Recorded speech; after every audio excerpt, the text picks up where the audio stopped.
देश के उच्च सदन राज्यसभा के उपसभापति पद के चुनाव के लिए तलवारें खिंच गई हैं। इस बार दो बिहारियों के बीच घमासान होने जा रहा है, जिसमें एक पत्रकार है तो दूसरा शिक्षक। पूर्व उपसभापति हरिवंश सिंह पेशे से पत्रकार हैं, जिन्हें एनडीए ने फिर अपना उम्मीदवार बनाया है। वहीं राजद नेता मनोज झा पेशे से शिक्षक हैं, जिन्हें महागठबंधन ने प्रत्याशी बनाया है। हालांकि माना जा रहा है कि एनडीए के पास बहुमत होने से हरिवंश सिंह की जीत निश्चित है, लेकिन विपक्ष भी बीजेपी को वॉकओवर नहीं देना चाहती है। इसी इरादे से विपक्ष ने संयुक्त उम्मीदवार आगे लाने का फैसला किया है। विपक्ष ने लालू यादव की पार्टी आरजेडी के नेता और दिल्ली विश्वविद्यालय के प्रोफेसर मनोज झा को साझा उम्मीदवार बनाया है। लेकिन सबसे दिलचस्प बात यह है कि नाराजगी के बावजूद लोजपा के सांसद रामविलास पासवान जेडीयू के हरिवंश के प्रस्तावक बने हैं, जबकि उनके बेटे चिराग पासवान जेडीयू से नाराज चल रहे हैं। कई बार अपनी खींच उतार चुके हैं। वहीं आंकड़े की बात करें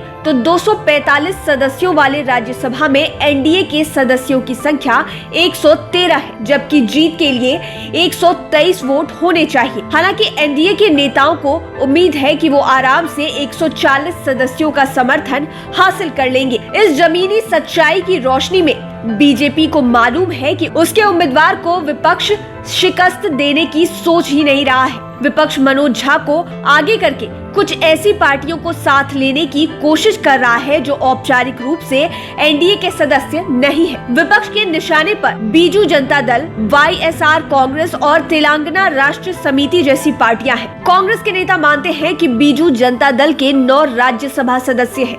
अगर वो साथ आ गए तो मुकाबला बहुत ही दिलचस्प हो जाएगा। लेकिन इन पार्टियों को अब तक जो इतिहास रच रहा है उस पर नजर डालने से तस्वीर साफ हो जाएगी। ये पार्टियां लोकसभा और विधानसभा के चुनावों में बीजेपी के खिलाफ उम्मीदवार उतारती है, मगर जब किसी महत्वपूर्ण मुद्दे पर संसद में वोट देने की बात आती है तो यह सब बीजेपी के पक्ष में वोट करती है। यह बात विपक्ष के उम्मीदवार मनोज झा को भी मालूम होगी। उधर दोनों प्रत्याशियों की बात करें तो इन दोनों ही नेताओं का जन्म राजनीति में जाने के लिए नहीं हुआ था। मनोज झा एक शोधकर्ता के रूप में भी जाने जाते हैं। वह राजनीतिक अर्थशास्त्र, सामाजिक आंदोलन, सांप्रदायिक संबंधन और तनाव जैसे विषयों के जानकार हैं। उनका मुकाबला जेडीयू के नेता हरिवंश से है, जो एक मूर्धन्य पत्रकार होने के साथ साथ बुद्धिजीवी भी है। पत्रकार के रूप में हरिवंश तो जीवन भर पार्टियों के नेताओं की नुक्ताचीनी करते रहे हैं। हालांकि दोनों समाजवादी नेता माने जाते हैं।